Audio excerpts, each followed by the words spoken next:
मुझे शादी नहीं करनी थी। 5 साल गुजर गए।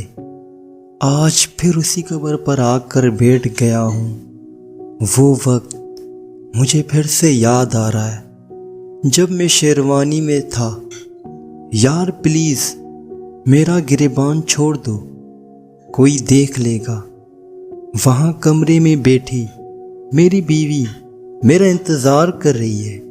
वो कहने लगी, ये बीवी नाम का लफ्ज़ तुम्हारे मुंह से निकला कैसे? अभी मैं जिंदा थी, मैं मरी नहीं। तुमने मेरे होते हुए मेरे सामने किसी और से शादी कैसे कर ली? मैं किधर जाऊं? कसम से मैं मर जाऊंगी। मुझे समझने की कोशिश करो।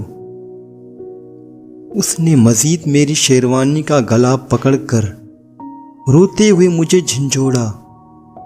मैंने कहा, अलीज़ा चुप हो जाओ, मैं बहुत मजबूर था।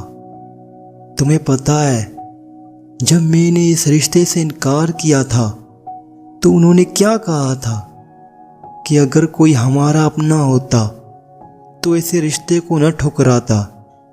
और जानती हो, ये बात मेरे दिल पे लगी थी। वो कहने लगी, भाड़ में गया तुम्हारा दिल, मेरी जिंदगी खत्म हो जाएगी। आज मैं तुम्हें उसके बिस्तर पर नहीं जाने दूंगी, और अगर तुम उसके पास गए तो मेरा मरा हुआ मुंह देखोगे। मैंने कहा, पागल हो गई हो? इधर बैठो, मैं तुम्हारे लिए पानी लेकर आता हूं। मैं पानी लेने के लिए अंदर दाखिल हुआ। सब कज़न्स ने मेरा घेराव कर लिया। सब बहुत खुश थे सिवाय मेरे, क्योंकि मैंने आज एक ऐसी शादी कर ली थी जिससे मैं कभी खुश नहीं रह पाऊंगा। वैसे लड़कों के बारे में ये मशहूर है कि उन्हें बस लड़की चाहिए, लेकिन मैं आज चीख चीख कर बताना चाहता था कि एक लड़के का दिल टूटा है रिश्तों को निभाते हुए। आज एक लड़का रेजा रेजा हो गया। मैं कज़न्स के शोर में इस पगली को भूल गया जिसके लिए मैं पानी लेने आया था।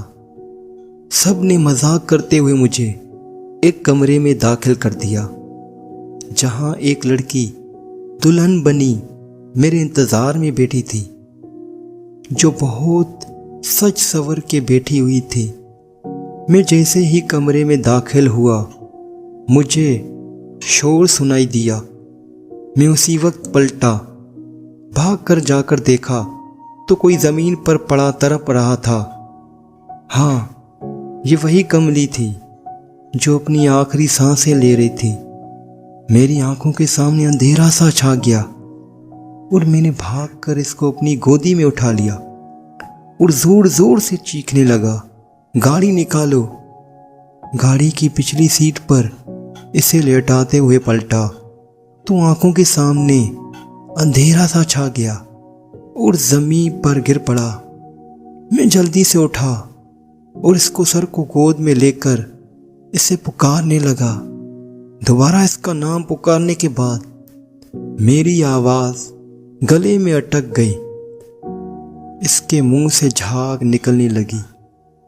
इसका तड़पना बंद हो चुका था। इसकी आंखों से बहते आंसू अब बंद हो चुके थे। अस्पताल की इमरजेंसी में ले जाते हुए मैंने इसे गोद में उठाकर रखा था। इसका बाजू लटका हुआ झूल रहा था। बेड पर लेटाते ही सब डॉक्टर इकट्ठे हो गए। फिर एक लड़की बैंडेज से इसके पाँव के अंगूठे बांधने लगी। मैं ये सब बर्दाश्त न कर पाया। मेरे आंसू थम गए। मुझे रोना नहीं आ रहा था। मेरे आंसू ही रुक गए थे।